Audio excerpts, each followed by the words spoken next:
May the words of my mouth and the meditations on all of our hearts always be acceptable in your sight, O Lord, our strength and our Redeemer. Amen.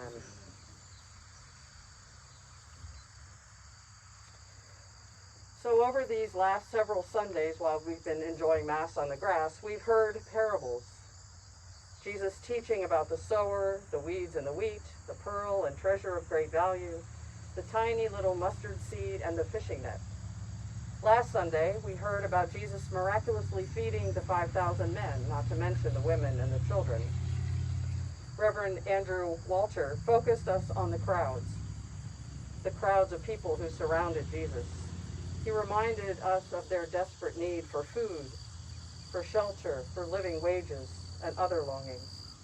And he invited us to bring our needs and our longings to Jesus, and to be Jesus to others, especially those who don't look or think like us. Which brings us to this morning's gospel, when we hear of Jesus walking on the water, and Peter's near drowning as he tried to emulate Jesus. With all the drama of the turbulent seas and the walking of the water, it would be easy to miss the first lines of today's gospel. Let me repeat them. Jesus made the disciples get into the boat and go ahead to the other side while he dismissed the crowds. And after he had dismissed the crowds, Jesus went up the mountain by himself to pray. Jesus needed time alone. He needed to be by himself to pray. Jesus needed to rest, to reflect, and to recharge. Jesus needed time to be revived and to reconnect with the source of love and spirit, God.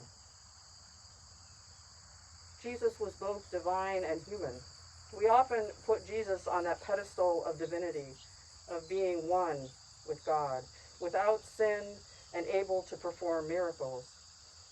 And yet Jesus was also human, with needs and desires, who lost his temper, who laughed, who hugged, who gathered people around him, especially the children, and who needed time to rest and reconnect. Jesus made his disciples, those he loved the most, get into the boat and told them to go on ahead to the other side. How many of us, after being homebound for 5 months, would welcome the opportunity to have our family members, our housemates, our living companions, get into a boat or to a car or anything and just go on a destination so that we might find some rest for ourselves, some time alone? It's not that we don't love all of these people in our lives. It's just that we need time to ourselves, to rest, to reflect, to recharge, and to reconnect. This time of COVID is presenting us with extraordinary challenges.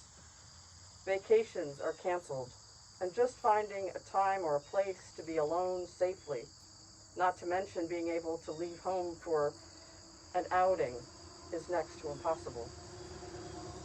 And now, this time in our country with the partisan divide and the constant news cycle, as well as the reality of our tanking economy, the numbers of deaths from COVID, not to mention the over 5 million that are infected, the growing numbers of people who are unemployed and food insecure, and who are in peril of losing their homes, and the ever-increasing threats and incidences of corruption and apathy in government is exhausting, stressful, and depressing.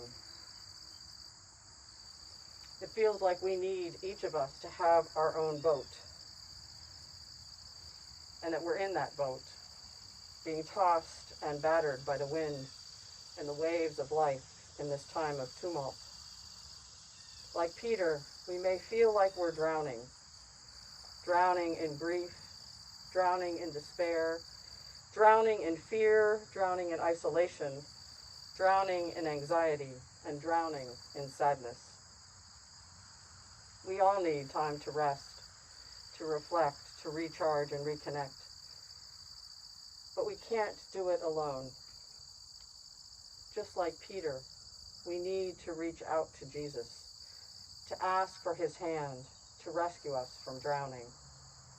We need Jesus' strength, his saving grace, to hold us fast, to deliver us from our time of trial and to bring us safely home.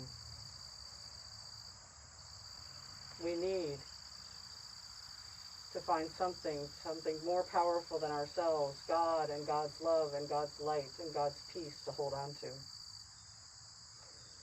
So for the next few minutes, I want you to relax. I know you're listening intently to me, but I want you to just try to relax. This is something we do in our prayer group. I don't do it as well as Charlotte, but I'm going to ask you to just take a few deep breaths.